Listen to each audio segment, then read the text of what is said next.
With Ubisoft's new plan to introduce more free-to-play games into their lineup, are other publishers destined to follow their course? What does that mean for us as gamers? Let's get into it.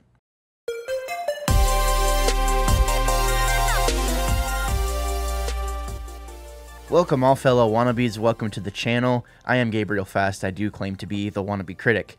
So in a recent news article a few days ago, Ubisoft had basically come out and said that they were going to start introducing more free-to-play experiences and scaling back from their high-budget AAA experiences. They've since, offered some lip service, in which it says here, reported on in Eurogamer, this comes from Tom Phillips, says, "Our intention is to deliver a diverse lineup of games that players will love across all platforms," a Ubisoft spokesperson said.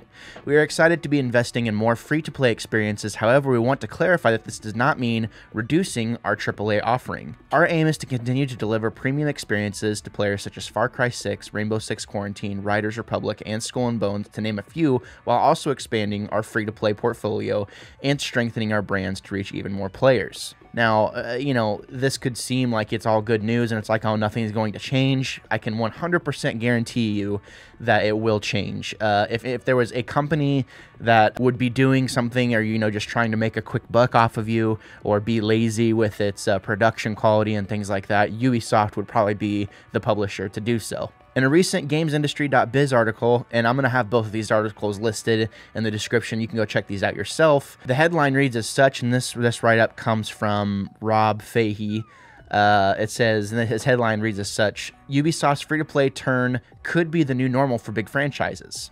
Ending failed attempts to mix free-to-play systems into premium games and instead making separate, high-quality titles for major IP is a winning strategy." The article then kind of goes in to say that, having these systems of kind of like these mixed free-to-play options or these kind of nickel and diming prodding methods used in high-budget games could give an opportunity to take focus away from those high-budget titles and, just put it all into a free-to-play experience. The first thing that comes to mind, is a mobile gaming strategy. But it just kind of seems like a cheap strategy, honestly. It just seems like a way to make money, that's all it is. And we kind of got into this a little bit more. It's another opportunity for a major business, a big corporation, to make money off of us. And they say that it's not going to take away from the experience of their games, but it definitely will. And the games that are free to play will not be as good.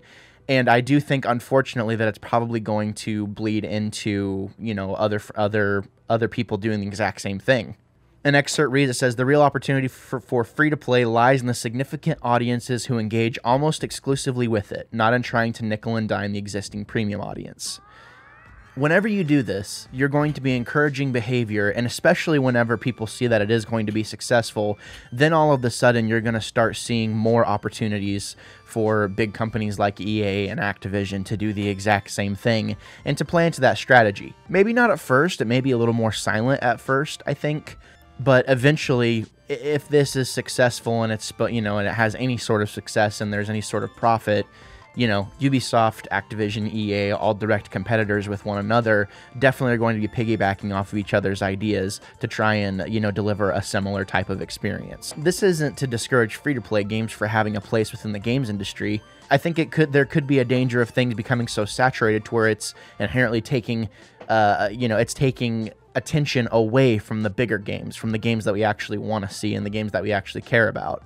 And you may be thinking to yourself, well, I don't play Ubisoft games, I don't care about that. The problem is that it will find its way into these other publishers of games that you do play, and then all of a sudden, strategies that have been implemented elsewhere are now finding its way into games and finding its way into your experience that you're personally having with whatever game that you're going to be playing. My take on all of this is, it's just unfortunate. I think it's unfortunate to see the idea of free-to-play. There's been a handful of titles that have done free-to-play really well, and it's sad to kind of see people just continuing to take it to the nth degree and just kind of taking advantage of the situation and figuring out the best way to milk as many dollars as they can out of everyone else. You shouldn't put all of your trust in big corporations, it just doesn't make any sense, and you lose every time you do that. That's all I have for you today. That's the thoughts that I wanted to give. And I would be curious to know what's your thoughts on this. What are your thoughts on free-to-play? What's your thoughts on Ubisoft going free-to-play? Is this going to be a successful venture for the games industry? Do you see a positive silver lining? I want to know.